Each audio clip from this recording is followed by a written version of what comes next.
This dresser is getting a little makeover. When we bought it, it actually had a good red paint finish, but I'm not into red furniture, so let's make it over. First, I removed all the red paint and the primer that was underneath. I used a couple of coats of citrus strip to remove the paint and primer layers.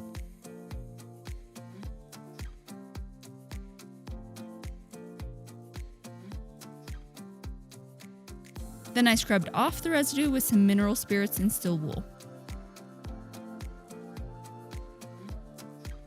And after it was all dry, here's what we were left with. I'm not really a fan of the way that the bottom of the dresser looks, so I unscrewed it, drew a new design on it, and cut the more modern design out with my jigsaw.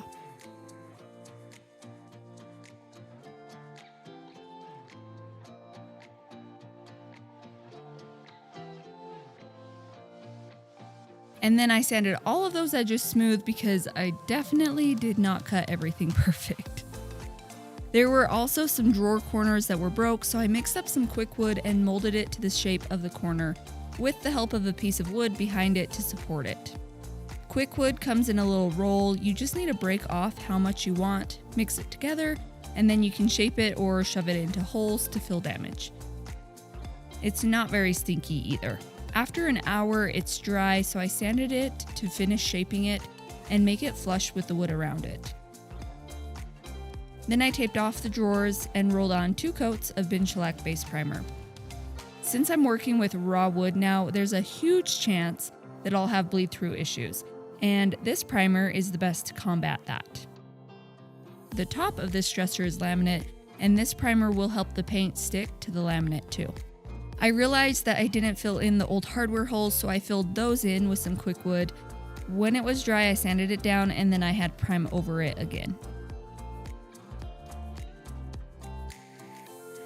Then I sanded all of the texture that was left behind from the roller.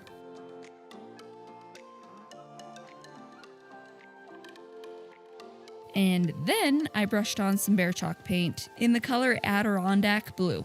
And I used the expensive Behr paintbrush to test it out. I sprayed the dresser with some water before brushing on the paint to try to avoid leaving brush marks in the paint and watch for paint drips while I worked. I ended up painting 3 coats of paint plus some touch-ups and sanding in between the second and third coat to get rid of the brush marks. Let's just say I wasn't very impressed with all the brush marks.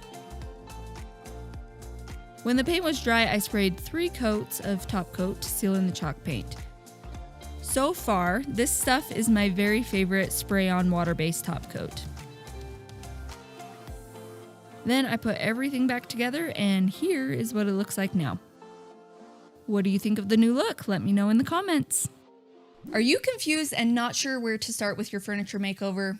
Don't worry, I got your back. Click the link in my comment to download our free painting checklist so you can paint your furniture as if you hired a professional to do it.